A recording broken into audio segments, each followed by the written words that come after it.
Hello and welcome to Matt Chambers Connects, a podcast hosted by Matt Chambers. This is the podcast that transcends boundaries, empowers cross-cultural connections, and fosters a more connected world. I'm your host, Matt Chambers, and I invite you to join us on this quest to expand our understanding and build bridges between my two favorite places on the planet, Latin America and the United States.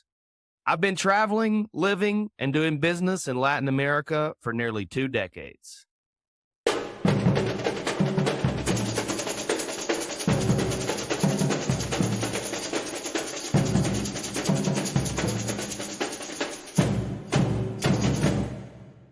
how you doing, man? Tell me a little about you. What's going on in your world?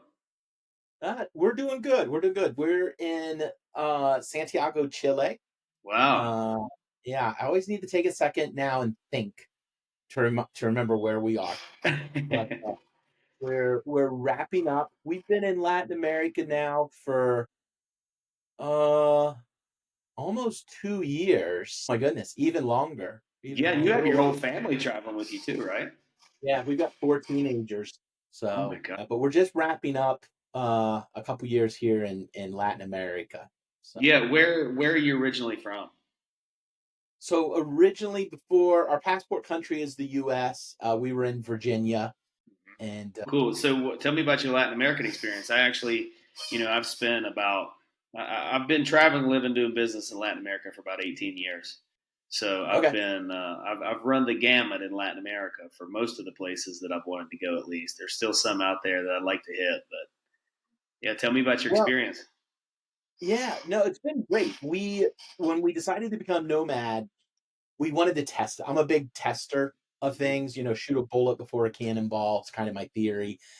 And so before we committed to this lifestyle, we went on a test trip to Europe. We just thought Europe was where we were going to start. So we went to Istanbul we spent about 8 weeks in Istanbul, and then traveled around Eastern Europe a little bit. And it was just too hard. My business was still very new, and I was, that big of a time zone difference between all my clients are in the States and being over in Europe. It was just too challenging. So that's when we decided to come to South America. We started in Peru and didn't do enough research. Went to an area of Peru that we really regret going to for Where'd you 6 go? months. It was about an hour and 20 minutes north of Lima. A little community area called Santa Rosa, right on the coast. But we had no idea we were going to be in the desert. I mean, it was just brown and gray all the time for 6 months. Um, and then we spent the last little bit in Lima, and then after talking to other people, like realized like we just picked the wrong location. Yeah. In Peru is all. But from there we went to Mexico City to El Salvador, El Salvador to Costa Rica. My wife we were only going to go for 6 weeks. We ended up spending 12 months there. She went to a ILE, it's a language institute.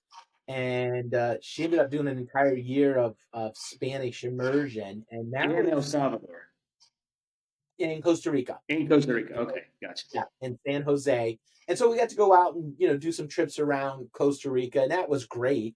I loved the climate in San Jose. It didn't change over 12 months. I mean, it was always the same. It just one part of the year it rained and the other part it didn't rain, but I loved it. I loved it. And I loved the fact that it was the same amount of daylight every day. Like, our daylight fluctuated like maybe 10 minutes throughout the year. We got into a really solid English speaking community for our kids. Plus, all the other students at ILE were adults, several married, several had kids. And so that was great. We really liked that. But then our time came to a conclusion of she was done with school in August. And so we went to Argentina, traveled through 4 cities in Argentina, and that was great. And now we're in Chile. Did you like Argentina? Loved Argentina. Yeah. Love Argentina. Yeah, I have And the, so a lot of people love it. I have a different opinion. I see it's like the only place, and yeah, I don't love it. It's like the only place in South America that I'm like, oh, I just don't love it. I don't. yeah, Mendoza was our favorite. Mendoza was a great city. Maybe my problem is just that every time I've been to Buenos Aires, and like, even the people on the outskirts of Buenos Aires that live like 30 to 45 minutes away from Buenos Aires complain about it. So I think maybe that's my problem.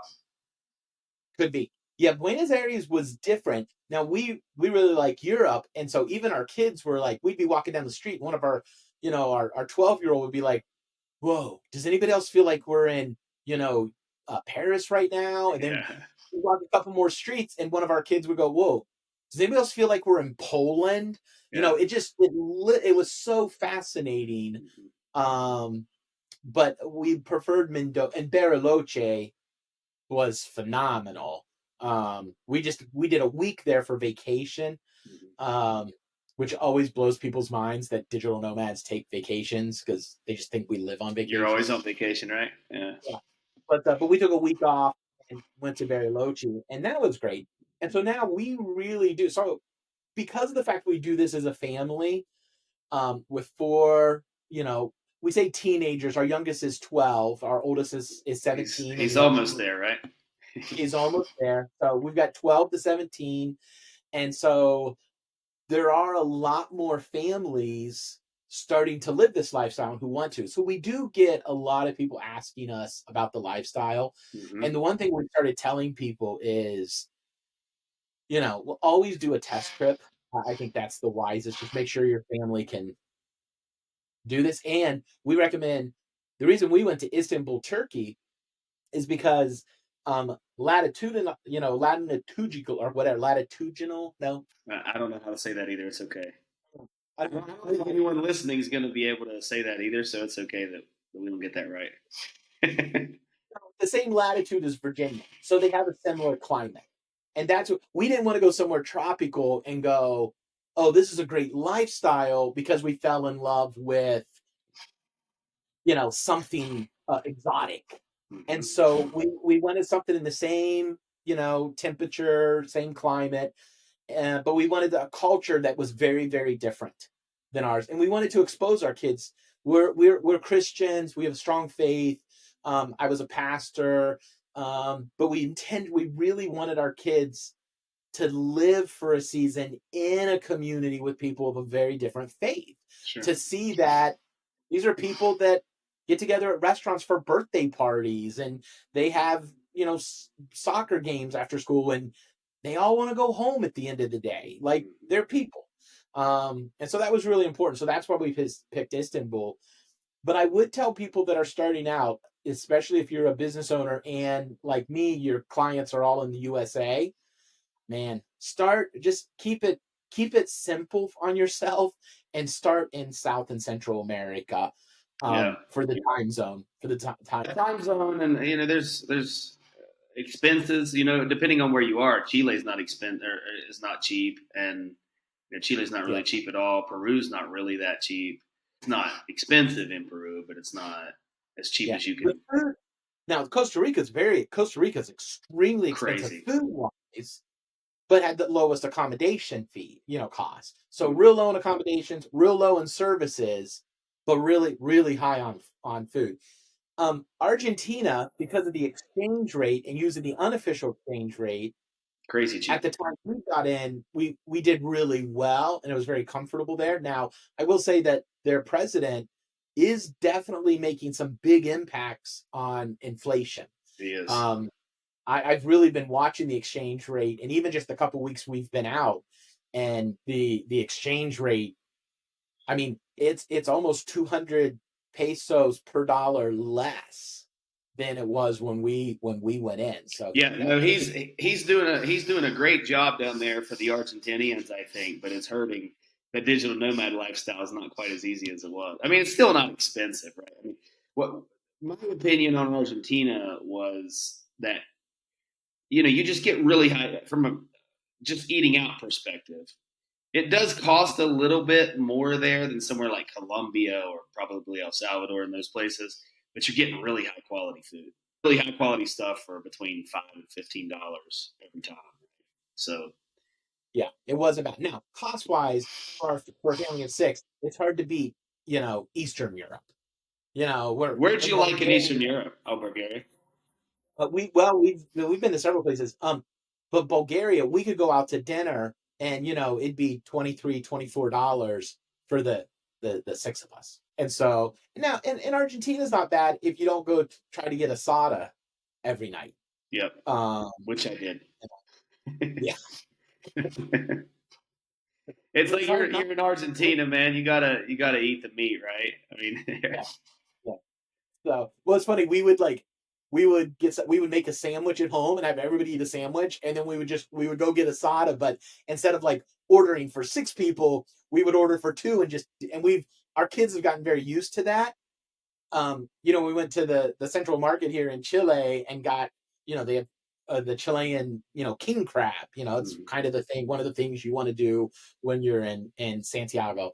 But it's $180 Jesus. for one crab. Well, we're not all getting our own, portion. We ordered one and we all shared it.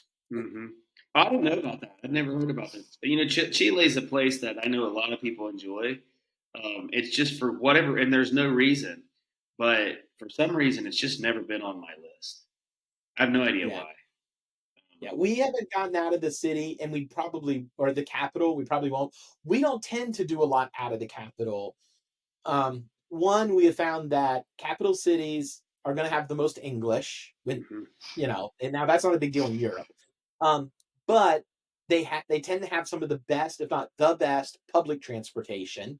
And as a family of six, we don't travel with a vehicle, so public transportation is a big deal. But there's always a great airport, an international airport, and if there's any type of transportation out into the country, the hub is going to be, so you can grab a train or buses, and go out and do day trips. So we generally, except for Argentina, we did move around a bit, but we generally stay in the capital cities because of that. For sure. You know what I love about Latin America, and I mean, I think a lot of places around the world that is not the U.S. that are not the U.S. You don't have to have a car in most places. That's one of the things that I've thoroughly enjoyed about living in South America. I spent a lot of time in Brazil, Sao Paulo. You absolutely don't need a car at all. I mean, sometimes, right? You get an if you do need a car, you just get an Uber, and they're not that expensive. And the metro in Sao Paulo goes everywhere. It's great. It's super clean, super nice, as good as anything, if not better than we have in the states.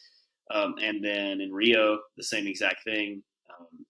The metro is incredible, and if you need to go somewhere a little further, you can get an Uber for very, very low. Less than $5. You can get mainly anywhere you want to go in the city. And then when you go to the smaller cities in Brazil, Uber's super crazy cheap. And then Colombia, the Yeah, same thing, right? Colombia, I mean, I've gotten Uber bills on my credit card, many of them in Colombia that are less than $1. It'll be like yeah. 88 cents. Yeah, yeah. We did a visa run from Costa Rica into Colombia. I forgot to mention but we were only there for like a week, and it was just a visa run. But yeah, same thing. It was dirt cheap and stuff like that, and we just planned a bunch of activities and had a good time of it just in Cartagena. We just stayed there. I wouldn't recommend Colombia for a family at all. I mean, don't get me wrong. I shouldn't say Colombia. I wouldn't recommend the cities that um, Yeah, for a family. I mean, Medellin, Bogota, Cartagena, those places. I mean, it's gotten so dangerous. I was in Colombia for 5.5 years, pretty much straight, and uh-huh. I've been going back and forth to Colombia because I have a lot of friends there and had business there and this and that since 2015. So I know a lot about that country, and from when I was traveling there from 2015 to like the end of 2018, I totally would have recommended it to anyone. It was a great life, and then they screwed it up. I mean, they started the Americans that started coming to Colombia are like really low class Americans that you would never be seen in public with, and then you have them mixed with really bad Venezuelans that came down, and then they mixed with really bad Colombians, and they just all kind of mixed together in two or three of the best areas of like Medellin, and they made it to where someone with any dignity in class doesn't even want to be associated with them, right? And so I found myself just continuously moving out of the cool areas. And then eventually, when I go to Colombia now, I stay about 30 minutes outside of Medellin, a little small town. It's a boring little town, but you're 30 minutes away from Medellin if you want to go there to eat or do whatever you want to do. But I have friends there, and I like to go visit once a year. I like to get all my medical stuff done there because it's super crazy cheap. But as far as going to the tourist areas, man, it's just gotten so bad. I wouldn't Yeah. recommend it. And we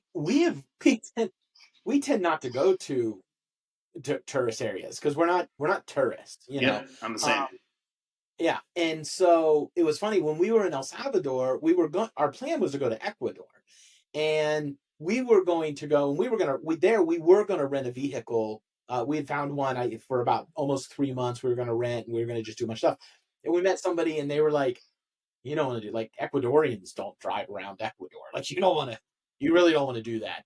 And they said, "Go to Costa Rica," and we're like, "We don't want to go to Costa Rica because everybody we talked to that's been to Costa Rica has talked about vacation, vacation, vacation, and we don't want that." And they're like, "No, no, no, go to San Jose." And then they told us about the Monteverde and a couple of the other places and stuff like that.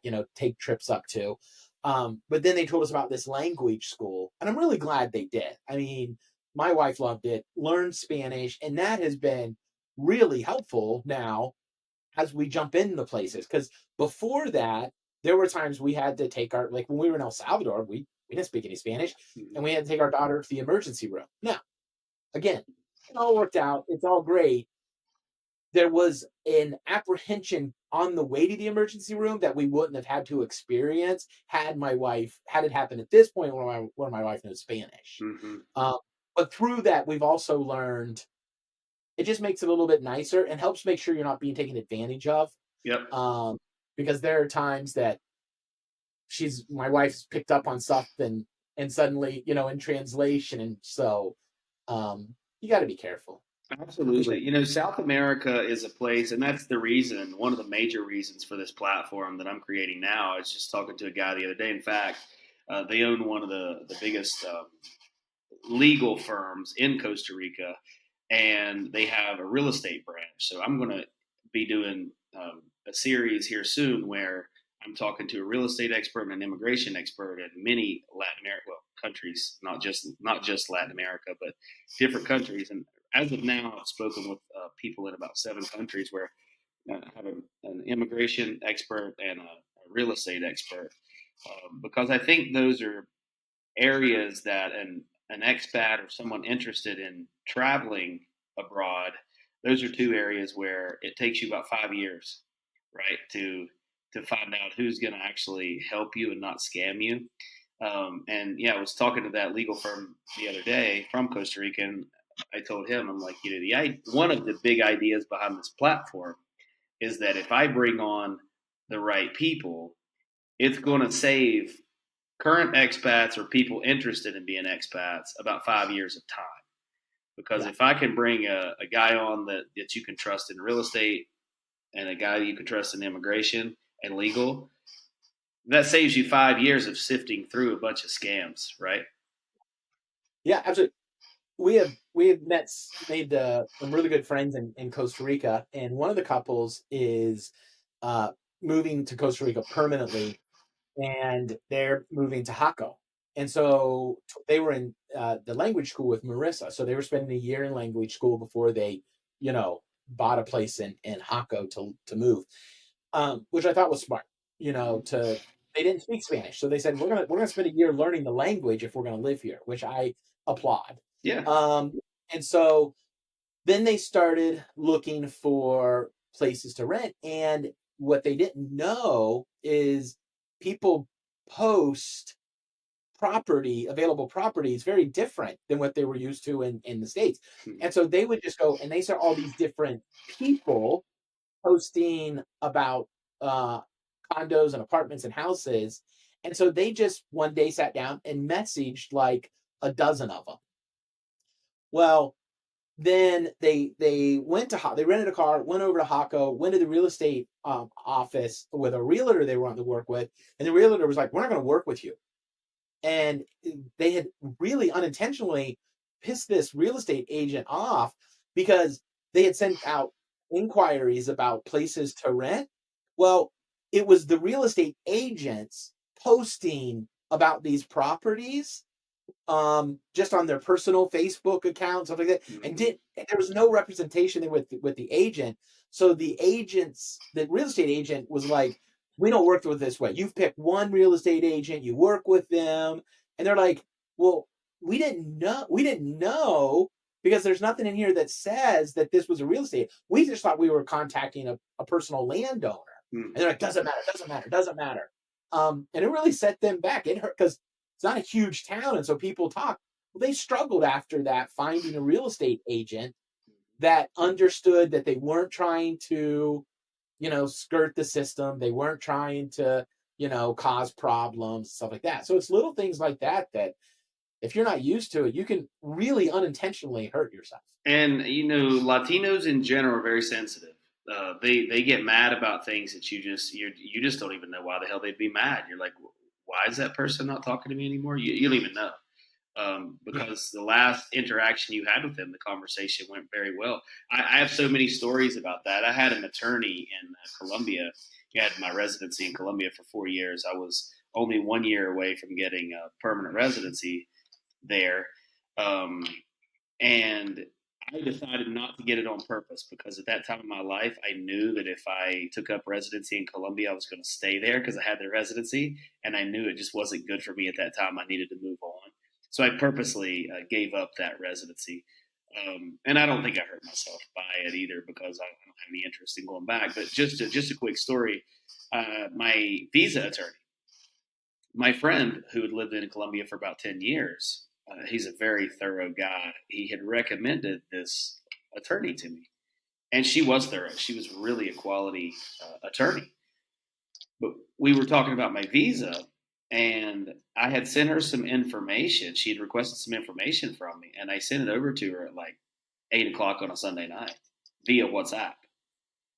And all of a sudden, she won't talk to me. I couldn't get anything back from her. My visa was just a couple of weeks from expiring. Like we basically had to just do the application, which wouldn't have taken long, and then I would have been okay. Even if it took longer to get the visa and I passed over my legal time, I would have been okay because I was in that visa process. But it was about a week or 10 days went by. And I texted her again. I got nothing. So I texted up John and I'm like, John, like, why is this lady not responding to me? He goes, well, let me call her. And he calls her up and she says, yeah, I'm not. She answers him right away, by the way, like within seconds. She goes, yeah, I'm not responding to Matt because he thinks it's okay to text me on a Sunday. I'm like, well, if I text you on a Sunday and you're not working, matter of fact, if I text you at noon on Monday and you're not working, just don't answer till Tuesday. It's okay. Yeah. You manage your own time. You manage your own messages. But those are the types of things. She didn't talk to me. She was pissed because I had texted her on a Sunday, but never told me she was pissed. She just decided not to answer any of my texts and to punish me because I had texted her on a Sunday. Yeah. In Costa Rica, we learned like Ticos, they don't do conflict. And so they won't let you know, like if you even if you're doing something that's offending them, they won't say anything. They'll just smile and then cut you off completely. They are just, the Ticos are the one culture that we have seen are the most adverse to anything relating to conflict. They just want everything to be okay. And if it's not, well, good luck finding out. So, that's the same in Colombia, Venezuela. All Latin American countries have had anything to do with. They're just so sensitive to everything. And another thing that's interesting, I have some real funny stories about my buddies and myself. We've, as an entrepreneur, when you're living in Latin America, you're going to have multiple opportunities and ideas kind of slap you in the face that suggest that you can build all these great businesses and you can hire the people in the area to help you out, right? And as an American, the idea is, what, I see this really great business idea And maybe I could put a bunch of Chileans to work if I created this business. Maybe I could put a bunch of Venezuelans to work or Colombians to work or whatever if I create this business. But once you do it and once you start talking to other entrepreneurs, you'll realize that it's an effort in futility. They don't look at it like, oh my God, this guy created this great business and he's giving me a job. They'll just call you up and be like, boss, you called me at 6:15. My hours are 9 to 6. I'm with my family right now. I mean, they'll quit. They'll quit. They'll not come back.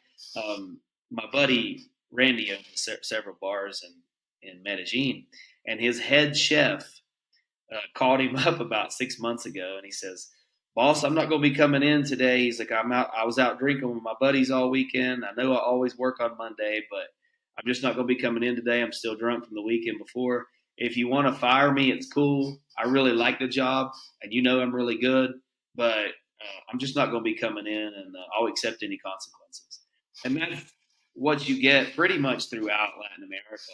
You start trying to hire people, you just can't keep a business going, right? I mean, I can't tell you how many times I've thought about, well, I'll just start this business and I'll put the right team in place and I can go travel around, start another business somewhere else.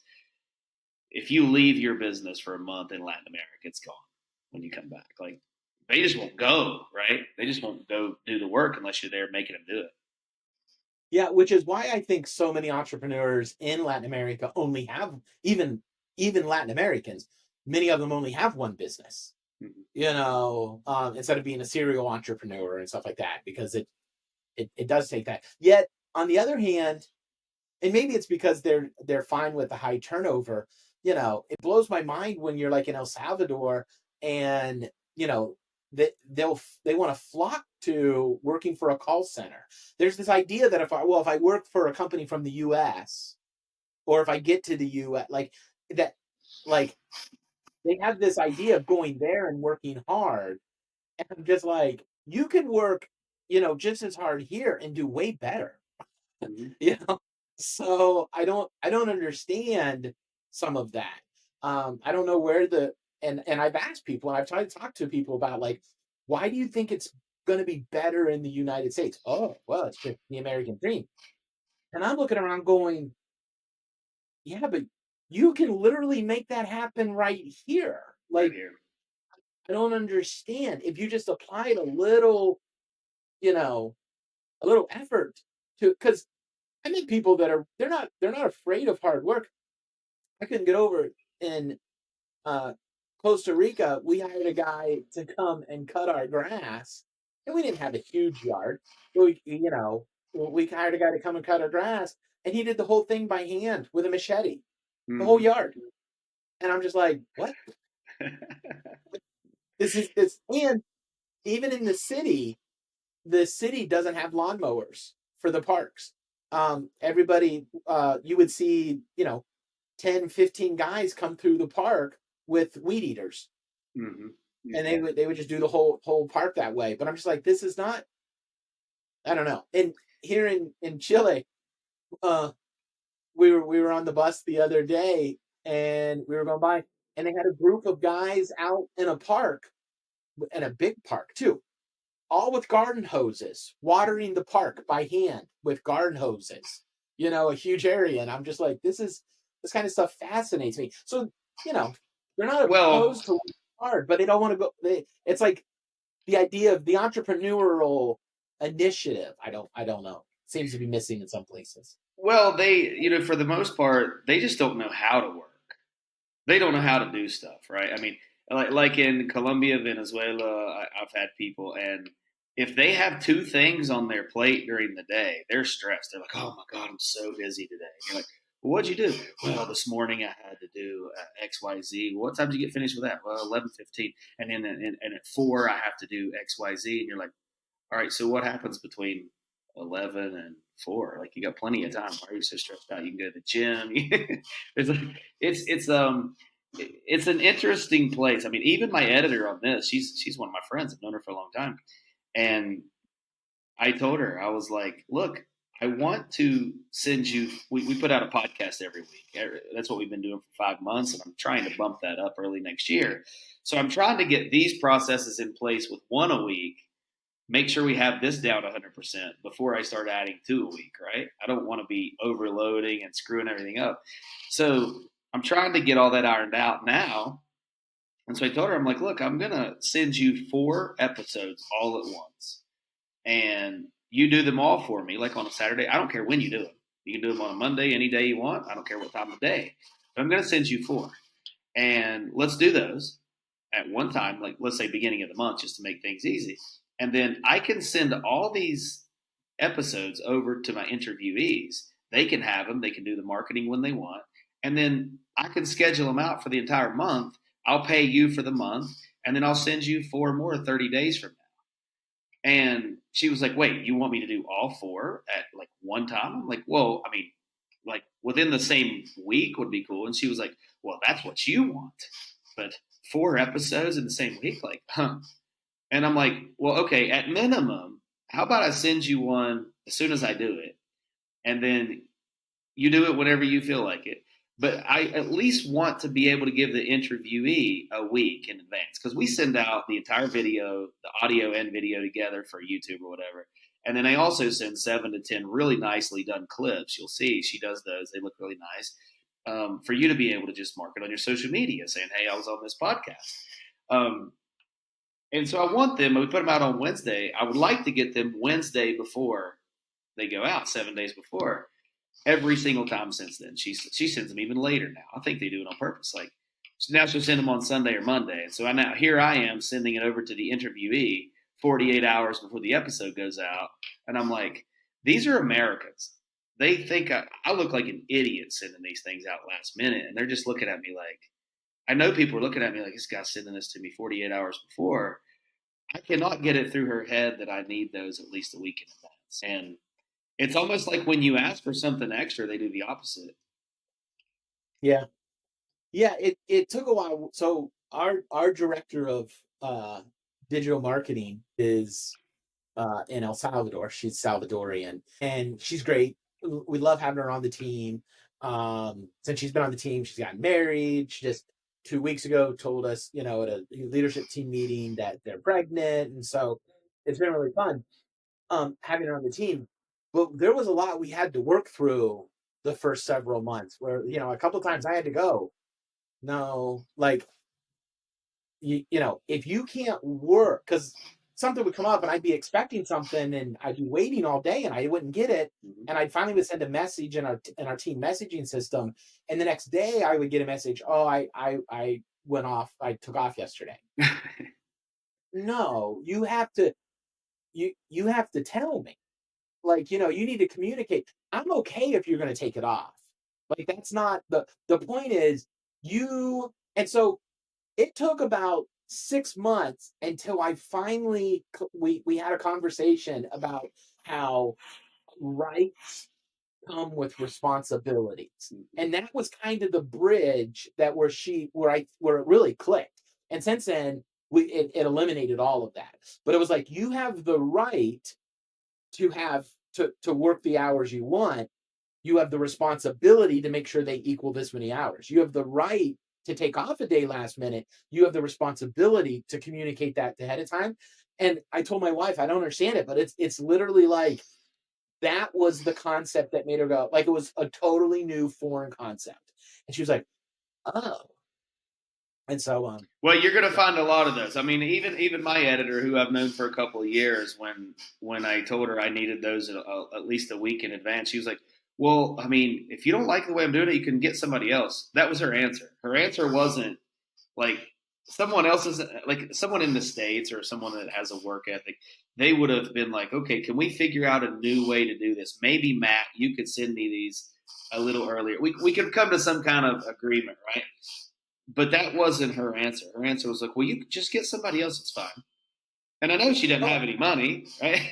It's like, yeah. But the interesting thing is, so I've got team all around the world. And so we have learned with our team from Eastern Europe, like, they can come across so unbelievably rude.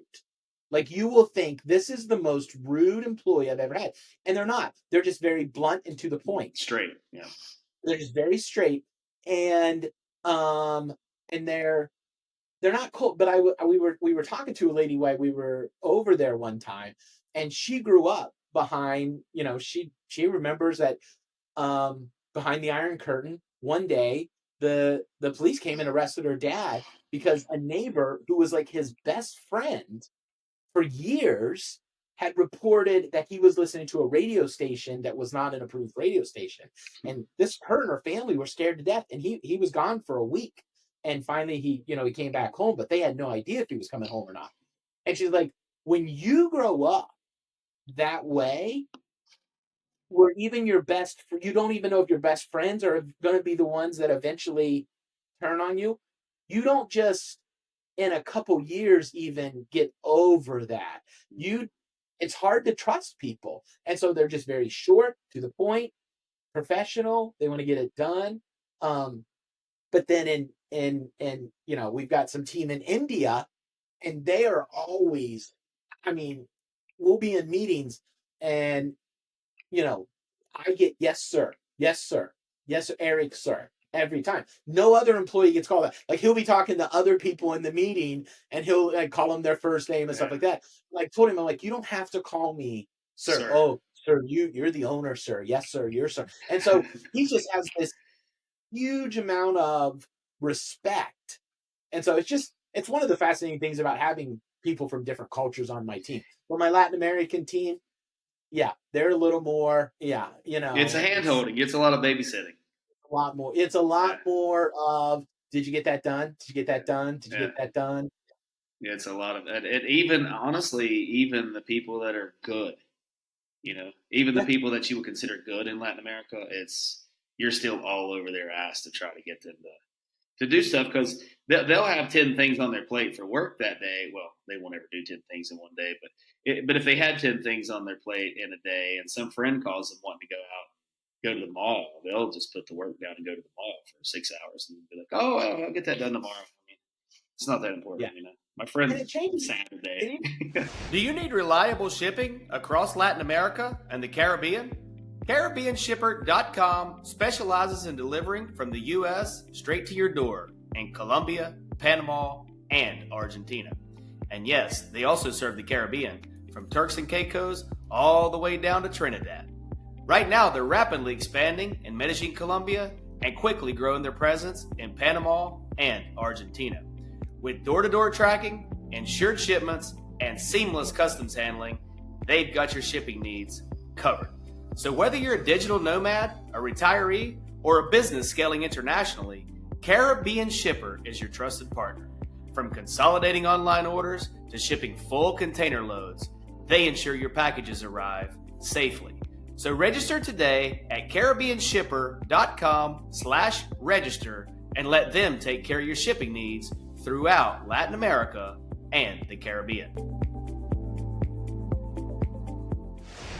Changes a little bit, country to country, just marginally. It takes, margin. But even some things like, in Argentina, like if you're going to have somebody on your team in Argentina, well, you need to be aware that 1, 2 o'clock is a very typical time to take a lunch. And some communities, like they view that as a siesta, even in Mendoza, that could be a 2-hour event. Mm-hmm. But it was surprising. Like if you go to Argentina and if somebody invites you over to their house for dinner, they're talking about 9 o'clock.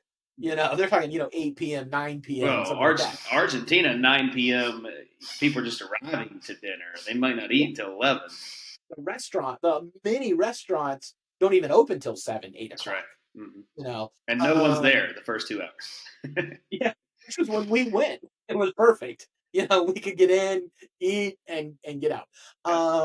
But you have to be aware of that if you're going to have a team member from there. Mm-hmm. And if you're thinking, oh, it's noon, and then at 1 o'clock, 2 o'clock, you're trying to get a hold of them and can't. Well, that's just very typical lunch. And so that was interesting. But we didn't see that in El Salvador, Mexico. So they were a little better in Salvador, Mexico City? Yeah, very more typical what we would be used to from the US. Oh, that's cool. Yeah. Cool. So So tell me what services you guys provide. Are you full scale digital marketing agency? uh, kinda. We used to be full service digital marketing agency, but honestly, it's I couldn't stand the stress of it. You know, our clients were paying us $2,500, $3,500 a month, and we were managing everything. And rightfully so. You should get a lot of results for that. Mm-hmm. Um, but sometimes, a lot of times, people's expectations to reality didn't match up, and it was just I just didn't like it. It was just too much. So, January of this year, we completely pivoted away from done for you services to done with you services. So now we have a membership, and what we do with our clients is when we build their website, if we build their website, but we take their website, we integrate it with a CRM, and we do all the technical setup. So we take care of all the technical aspects, build the automations, build the workflows. We even create SOPs, for their team. And then they actually execute. Like, why pay me to create your email newsletter when you're going to say what you want to say better than my team or I ever would anyways? Right. And even if we You know? create it, you're going to critique it and be like, "Oh, that's not how I would have said it." Yeah. And so, but then they're like, well, I don't know what to send. That's okay. So when we onboard, we help them figure out, like, how often should you send a newsletter? Let's send it once a month. Okay. Here are the 2 segments, the 3 segments you should have. And we build templates that they can just go in then and, like, oh, we want to do this, we want to do this. And then we have open office hours where they can just jump into open office hours and ask a question. Hey, how do I do this? And so we have, Zoom support and stuff like that. So now so basically what we did is, instead of going out and a small business signing up for, like, MailChimp and, Keep, Infusionsoft, HubSpot, 10 something different like that. services. Yeah. Yeah. And where then they have to figure out all the technical component, like, because even if you sign up for those services, you still got to do all the work. And that's fine. And you're going to do that for, $29, $39, $89 a month. Or if you go to an agency and pay, $2,000 a month, where they're going to take all that on. But a lot of my business owners, like, $2,000 a month is a lot. Sure. So we're in that $497 to $697 a month, where we do all the setup and the technical aspects, and then we're just your partner, coaching you along the way with monthly coachings, or training sessions. We call them L3 experiences, where we'll take a month, and we'll talk the whole month about email marketing or Google Business optimization, and what to post on your Google Business profile once a week, and things like that. And then we just have these library of resources. So we're more of a done with you marketing agency, is how we describe it. And so that's what we do for In Transit Studios for customers in the US. And then on my wife and I, we now have lots of people asking us how to do all this stuff. And as an entrepreneur, I'm like, you know what? When 5 people ask me the same exact question, that's a business. Like, That's right. So we've got some coaching and things like that we can do to help people, if they want to have a location independent lifestyle. I do the business side of it, and my wife does the family, homeschool, travel side. So a lot of people will so I just want to brag on my wife for a second. She's absolutely amazing. You need to do that. Absolutely. Yeah, like, when we went to Cartagena, when we were in Colombia, she came up with a coffee crawl. And so she went and mapped out 7 different cafes, and she had these scorecards. And we went around to these cafes, spent like 4 hours and just walked around, had a good time. But we ordered the same thing at each cafe and shared, like, we just got one of the drinks, and we all would take a sip and pass it around, and we would get the same little, dessert or an equivalency of it. We would all try it. And then we had, like, was it 1 bean, 2 bean, or 3 beans? And, we had this whole score thing. And then by the end, we had a whole rated thing. We found our best coffee, and we went back and bought a bag of their coffee and stuff like that. We were in Bariloche. She did the same thing for chocolate. Bariloche is known for chocolate. So we went around to like 9 different places and tasted chocolate at all 9. And there's different when you do chocolate tasting, there's 3 or 4 things the snap, the mouth feel. I don't know. There was a couple other things. And our kids that they enjoy that, and it gives us a chance to explore and learn something and do something new. So she'll have people that'll contact her and be like, "Hey, can you help put together an activity for my family in this city," and stuff like that. So she provides people with some, not really coaching, but consulting on the family life aspects of this lifestyle, and I help on the business side. Awesome. So just in hearing you, it sounds like you do the setup, and you think that the business owner themselves should handle the marketing. For most of our clients, yeah, because that's what they can afford. Now, we have clients that will say, "Listen, Eric, I'm just not gonna be able to afford that, or I'm just not going to get around to doing it. Like, can I just send you the pictures and can you post it?" Yeah, we can do that. And we have some clients that pay for that, but most of our clients end up going, "I don't mind posting to our social media. I don't mind." And because we leverage a lot of automation, like all they have to do is go into the system and add a tag to somebody, and that starts the automation. And so a customer comes in and they have a customer experience. And because here's the thing, every business, your customers are one of 3 types. They're either a raving fan, a roaring critic, or the vast majority of your customers are silently satisfied. A few well-placed emails and or a text message can turn a silently satisfied customer into a raving fan, and they would drown out any roaring critics. And most business owners know, "Oh, I need to get more reviews. I need to get more reviews. Well, let's just automate the system. Like, let's just take care of it so it's automated and designed in a way that's going to be way more likely to get 5-star reviews, from your most satisfied customers." And I don't know who to ask for a review, but you do. So go in and add this tag.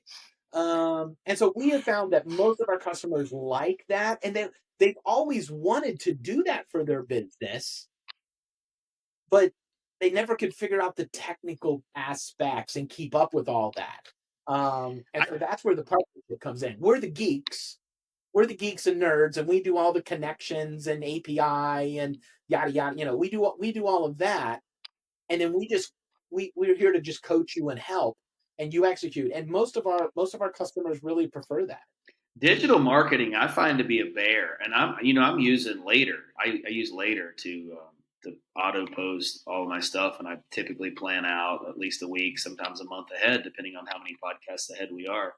But it's still just it's so hard. I mean, digital marketing now, it's almost like if you don't post 3 or 4 times a day, you're not really getting anywhere. You're kind of just stuck in the mud. You're sort of posting just to post. But all these people before I discovered all the automation software, like Later, I guess there are probably some better ones. I've just been using that for a long time. Before I discovered that, I would go through these periods where I would post like every day for 2 weeks. And then I would get busy with something else and just forget, and like look around, and 5 or 6 days later, you haven't posted anything. And I think a lot of people fall into that category. And then the second part that I find hard about it is the coming up with the content, right? I mean, and I know there's the Gary V document, don't create. And I think that's probably still holding true, and it's probably still the best for most people. Just document everything you do all day long and then decide if what you did was worthy of posting. But I almost think sometimes I'm about 5 years too old for that to be natural, right? I mean, because there's generations like the Gen Z and the early millennials. I'm an older millennial. The younger millennials and the Gen Z and younger, they were born with a camera in their hand, right? They've been videoing everything since they were a little kid. Sure. And I'm not naturally used to just videoing everything. I mean, sometimes I'd like to go out and eat a really nice burger and not worry about my phone, right? I don't want to have to take a video of it every time. And so there's just parts of my life where I'm really in the moment and I'm enjoying what I'm doing. I'm not thinking about doing a video of it. But if I had videoed now, looking back on it, if I had videoed my life for the last 18 years of traveling through Latin America, I could have smoked all these guys that are killing it on YouTube right now, right? I mean, Yeah. I was in Venezuela in 2006, and I've seen some things in Venezuela that 99.9% of Americans have never seen. I have no documentation of it. You know, I was looking back through my old photos, Facebook and all that, because Facebook had just become a thing then. Um, and I just have nothing. The Venezuelan documentation I have is absolutely horrendous. And even in Colombia, Mexico, and all these places, I've done a lot of cool stuff where I just had to Yeah. show for it. Well, and it really depends. So, because we get asked all the time, you should have a YouTube channel. You should have a YouTube channel, and we've dabbled, and we just don't. We don't like doing it, to be honest. And not only that, we think our life at this point, and we understand where people come from, but honestly, we're like, why do you want to watch our life on YouTube? It's boring. Mm-hmm. Okay, yeah, we're in Chile, and it's great, and it's neat, and we're experiencing all these things. But you know what we do Monday through Friday? Well, I'm at a co-working space from 9 to 5. Mm-hmm. My wife is at home doing school with the kids. I leave the co-working space at 6. It takes me a half hour to walk home. I always like to have a half hour. I always try to find a co-working space about a half hour walk from the house. Um, I, I walk home. I get home at 6:30. One of our 3 oldest kids have to take turns cooking dinner. But not because they have to take plans cooking dinner. They have a budget. They have to come up with a menu. They have to go to the grocery store, buy the groceries, come up. It's life skill. Like, we want them to be responsible adults. So they're doing that now, contributing to a dinner a week. We eat dinner, and we'll watch TV. Maybe we'll go for a walk. We'll talk, but then 9 o'clock, 9:30. My wife and we're going to bed. Our kids are staying up watching YouTube and crap, watching a show on TV. And the next day we do all. I'm like, why do you want us to do a YouTube channel? It would be so boring. Yeah, I mean, what you're saying is interesting because I've had so many. Because of the lifestyle I've lived, even before this remote job thing, I was doing this way before getting remote jobs, and everyone gets a remote job now, and they just go wherever they want. But I was doing that before, and people think that if you're not in the United States, in the grind every single day, that you're just screwing around. Oh, People think I'm not working.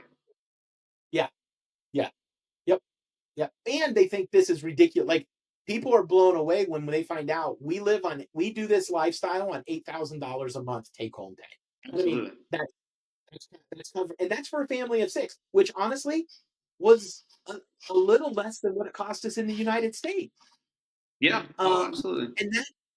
And that's saving up to buy. Like, now you got to be careful because it was a little over $3,000 for us to get airline tickets from Chile to the U.S. So we haven't been in the U.S. for a couple years, so we're going back to the U.S. for Thanksgiving.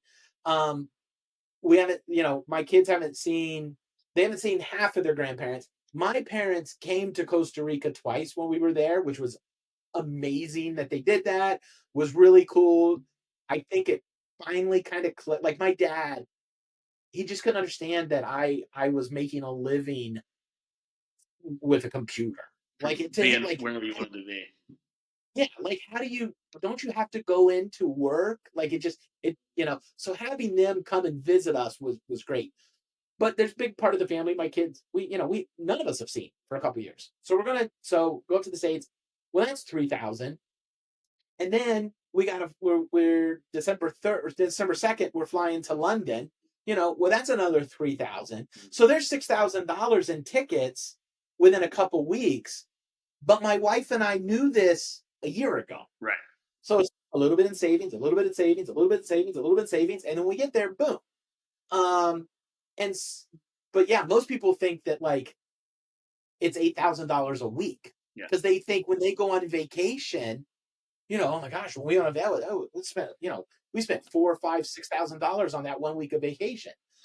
Well, and like, to your point, especially the baby boomer generation and the older Gen Xers, they have this idea of world travel in their mind from 20 years ago, where the idea was to get an intercontinental hotel in Paris and stay for a month, right? Where it's $200 a night.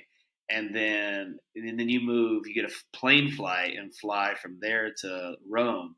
Well, now there's another intercontinental for 200 a night, right? They just keep. Yeah. That's how they add it all up. They don't realize that if you do this right now in the world of Airbnb now, if you're even now, it's expensive if you're bouncing around too frequently. But if you go to a place and stay long enough to recoup that flight, right? And then stay long enough to be able to get groceries, get a gym membership, all those things. Number one, you stay healthier, you spend less money. And then by the time you're ready to go 3, 6, 9 months later, whatever it is, you've easily recouped your flight money. The only real expense you have is the travel itself. And then Yeah. you go there, and because you drop your original Airbnb where you were, you get another Airbnb somewhere else. Yeah. So Yeah. Exactly. And what we did, we took our budget from the United States. And so we're a family. We've got, 4 kids. They eat a lot. And we are not frivolous with our food or anything like that. But our food budget, we need $2,000 a month to eat. even in Okay. Chile, Well, that is our food budget. Like, it doesn't matter where we are in the world. mm-hmm. Our budget is $2,000 a month.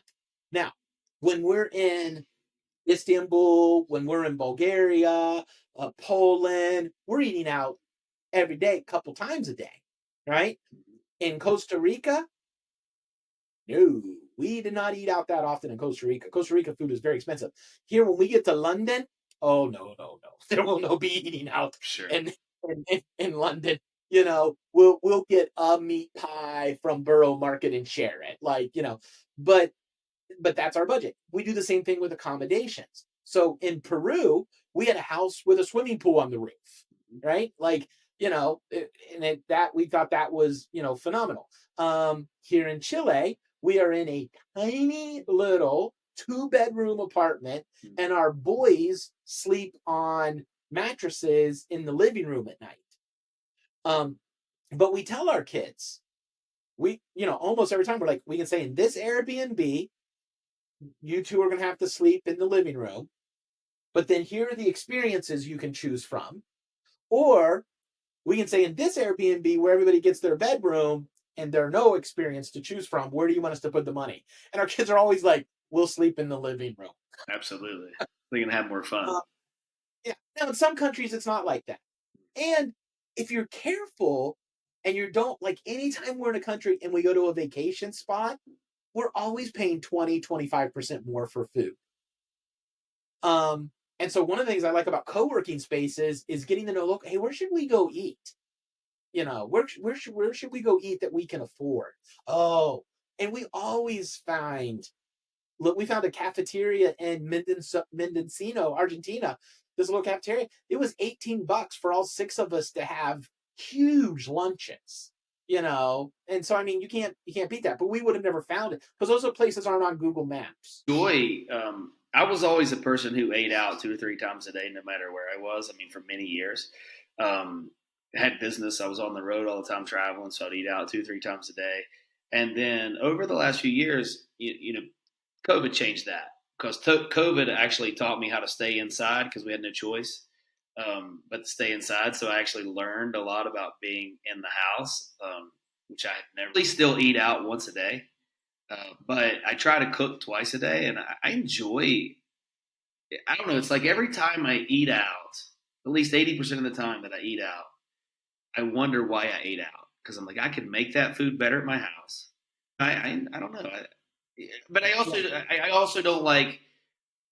I had experiences where buddies would want to travel to other countries. One of my buddies wanted to go to Argentina many years ago, about 10 years ago. And so I spoke Spanish, and he's like, let's go down to Argentina. Well, we go to Argentina, and he wanted to stay in the Marriott.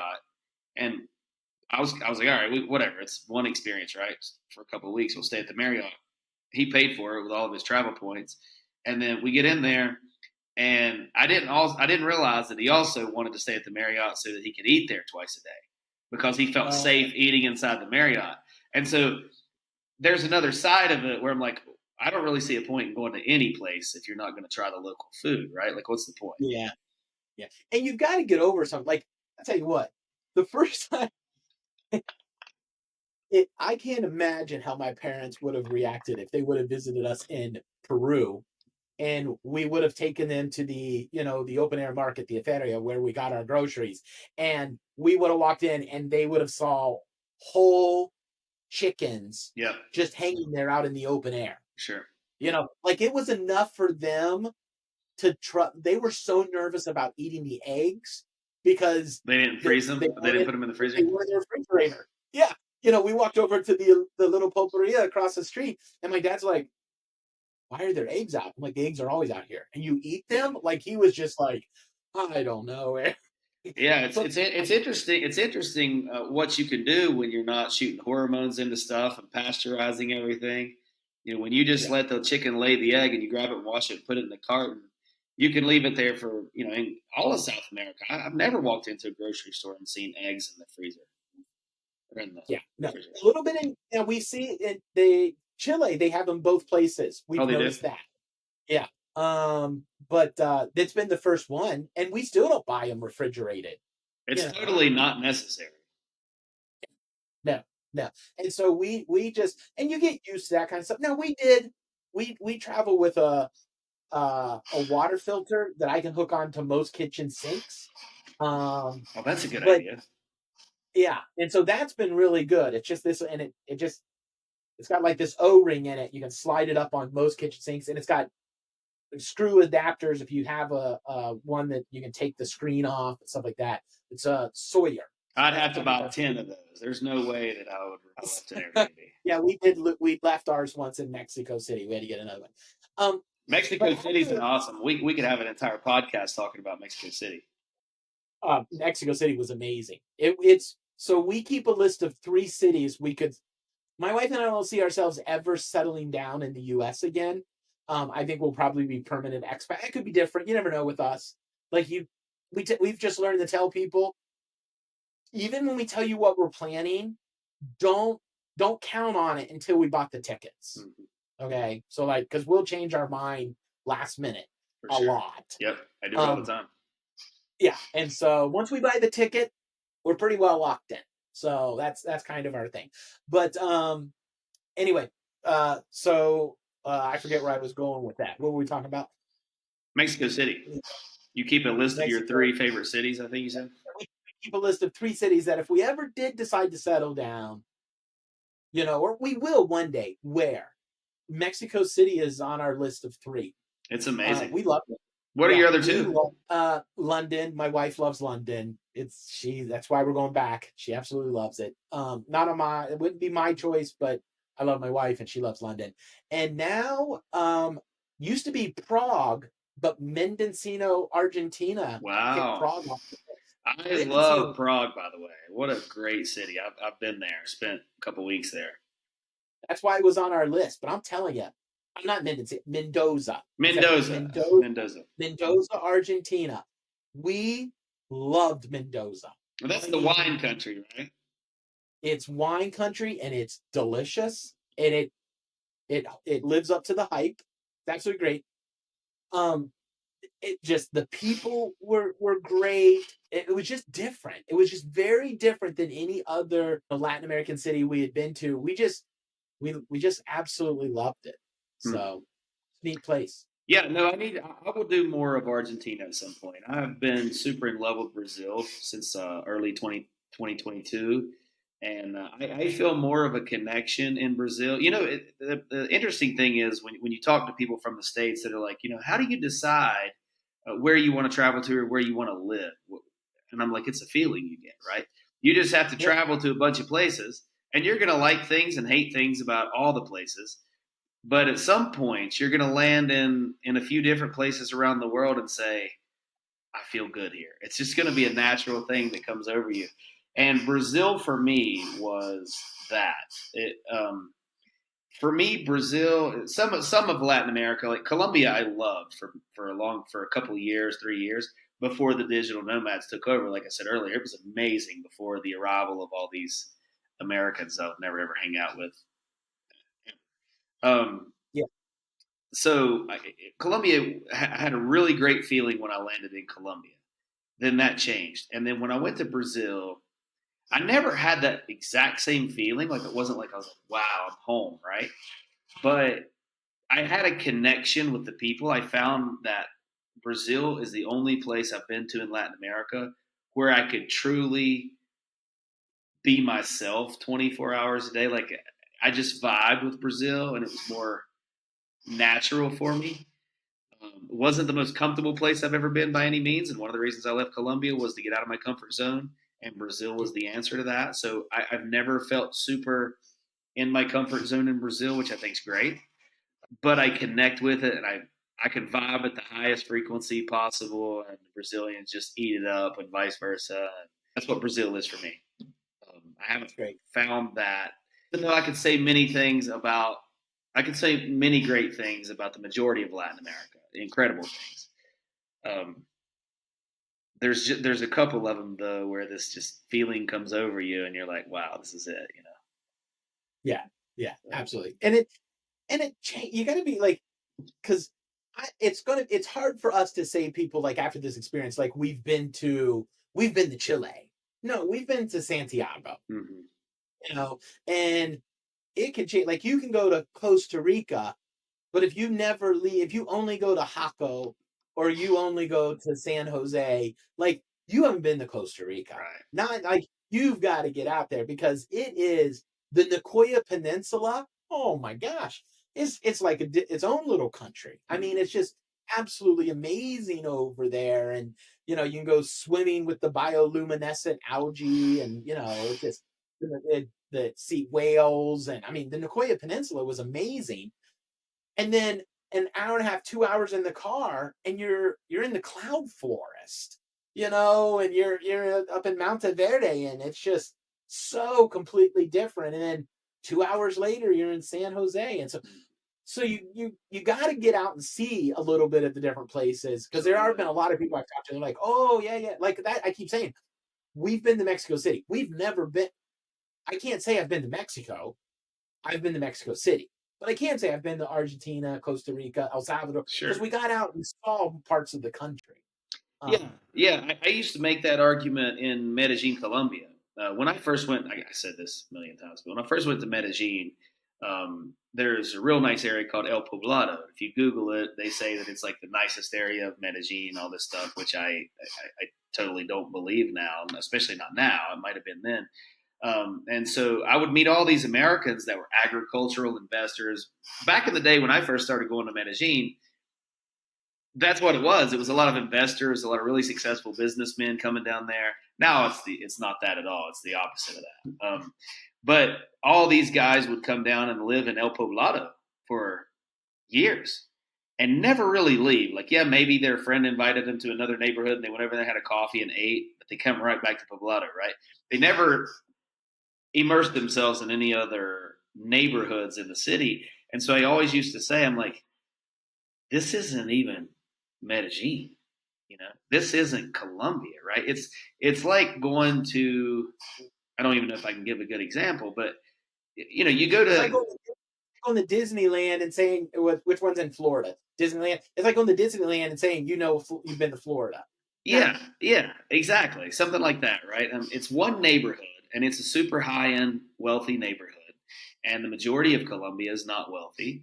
So, in order to say that you experienced Medellin or you experienced Colombia, you have to get out of the super wealthy area, right, and go see the real stuff because everything in those tourist areas are just that. They're all targeted or marketed to tourists, and Yeah.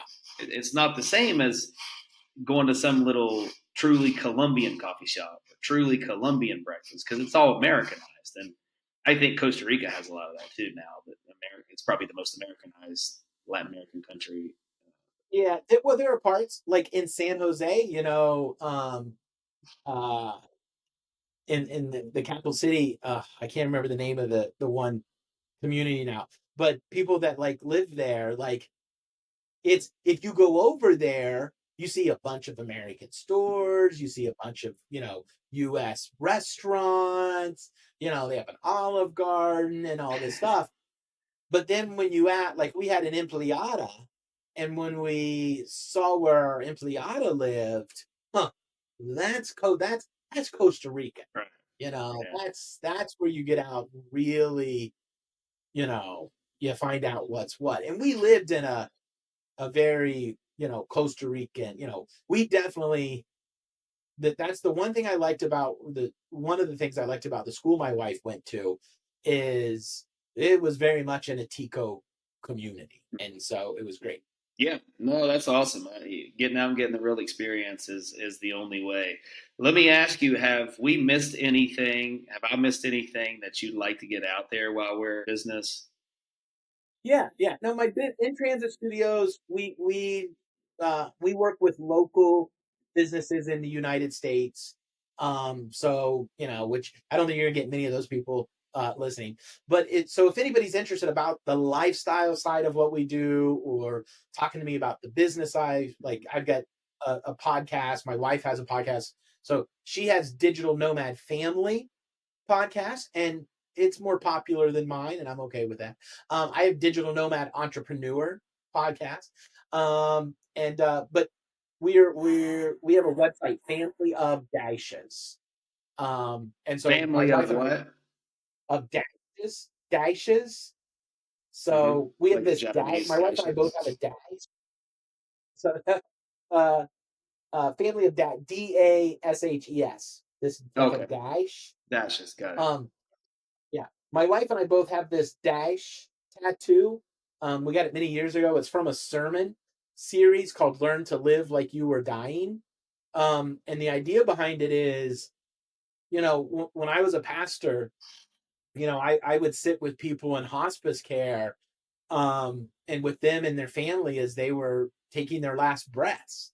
And, anybody that I have sat with that was dying, that was still able to talk and stuff, like the things they wanted to talk about, it was very like it was just very eye-opening to me. And it was his family, and it was how they spent their time, not about how they spent their money, how they spent their time. Hmm. And in most cultures, when you die, you're going to have a tombstone that's going to have a birth date, your death date, and in between the two is a dash. And that dash is your life.